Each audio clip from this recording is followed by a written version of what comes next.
Did a little video yesterday, which I'll put up here, about Wednesday defending set pieces and how that's really going to improve this season. Open play, our defending last season was really very good, and one of the reasons for that was our attacking play. We had a lot of the ball and we were getting at teams. Sometimes though we struggled to break them down, and I do wonder if there's going to be a subtle little switch this season in that 3-5-2. Last season I thought we set up with Luongo sat at the base of the midfield with Byers and Bannon in front of him, allowing those two to get forward a bit more. In the pre-season friendly game so far, I think we've seen a slight change to that, with Bannon given a much freer role and Byers sat slightly deeper than that, with Delabishiro in most instances. I do think, a lot of people think Bannon was in a number 10 position last year. I think he was a bit deeper than that, but this year I think he is going to play much more centrally and behind those front pair. We'll just have a quick look. I've tried to draw down what I mean.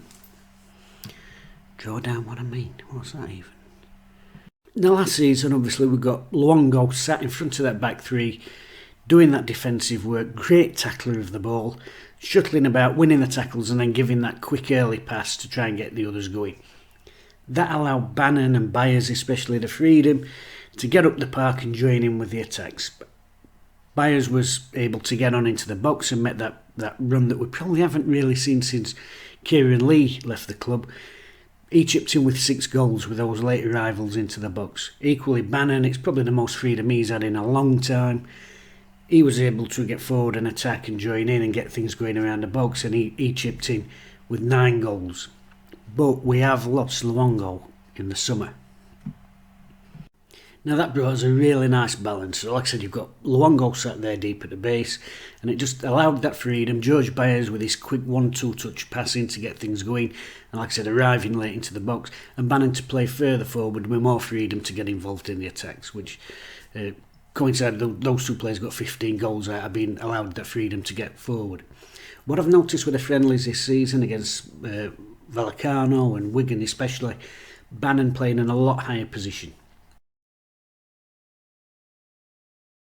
Now, I know some people think he was playing number 10 last season and what's the difference, but I do think there is a subtle difference with where I've seen him playing the friendly so far this year. Much closer to the centre forwards, especially when we were closing down. There were times against Vallecano, especially when there was Windass, Bannon and Gregory almost as a front three when we were pressing him from the front.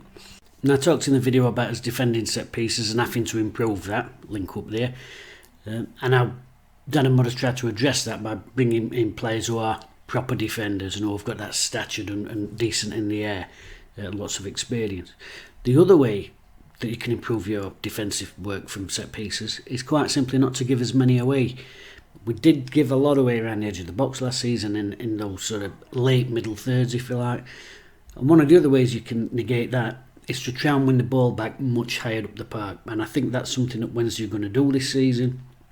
And the way that I've seen Bannon subtly shift from that sort of what last season I would have considered an inside left position rather than number 10, I think we've seen in the friendly game so far a transition into a proper number 10, and when the opposition have got the ball and they're playing out from the back, which seems like Vallecano obviously will do, that's their style, that 3-man front press with Gregory, Windass and Bannon really squeezing higher up, and then the two behind. The other reason I think that we might see this switch, and we've seen it in the friendlies, and it might not happen when the season starts, it might have just been a fitness workout, but I do think we'll stick with it with Bannon in this high role, is that because we've lost Luongo, have we got a direct replacement for him?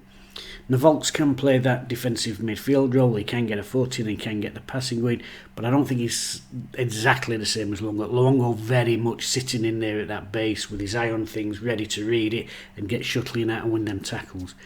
So I think it might be more likely that we would play with a 2 behind Bannon rather than a 1 behind the 2.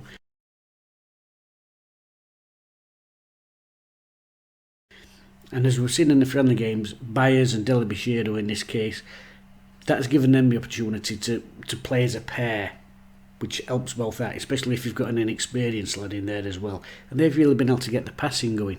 If you're winning the ball and putting a squeeze hard up the pitch, there's not as much coming through anyway, so I do think that's something we're going to look at. I also think another reason why we might be seeing this is the signing of Backinson. Now, I'd heard a lot about how he's a defensive midfielder and this and other, but then when I looked into it in more depth, well, I was reading the Bristol Post, what their local journalists have got to say, looking on their fan forums. A deep line playmaker was the phrase that kept popping up rather than a defensive midfield player. Not really a tackler was a phrase that kept coming in. And I do wonder, with Bannon in a more advanced position and the two behind playing a little bit higher as well rather than as defensive midfield players, I've got a sneaky feeling that we're not going to see Backinson playing as a deep lying player. I think we're going to see him as a midfield ball player, if you like, in the old fashioned sense. And I think he will probably competing with a spot with George Byers in that sense. On the other side of that too, I think that'll be the more physical role, the up and down role, if you like, and I think Volks, Delabishiero and Adeniran might be going for that spot. So it's really interesting. It's subtle shift, and I think it is for those two main reasons. A, to help us stop giving away set pieces in around the edge of the box, win the ball higher up the pitch, and secondly, get Bannon more involved with the front pair, because he got 9 last season, and who's to say if he's up there even more regularly, might be able to chip in 8 double figures.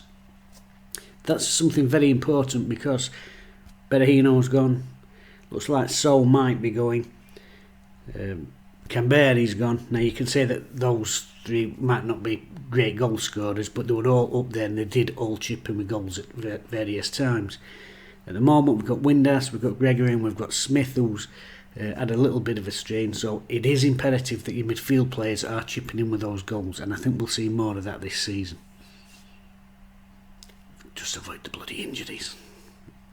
Anyway, let me know what you think. Let me know if you've spotted that subtle change. I definitely think that that's a change from last season. Some people seem to think it's the same as we were playing last season, but for me, Bannon looking far, far higher up the pitch, and as a result of that, the other 2 behind playing higher up the pitch are more involved as ball players rather than just having somebody dedicated to sit back there.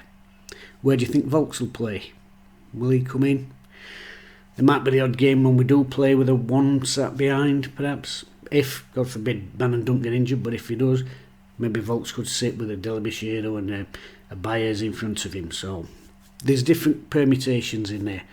But a lot of teams in this division will just get men behind the ball all the time. We saw that last season, and I think this is a subtle shift to get Bannon higher up there and give him something to think about and try and unpick those defences.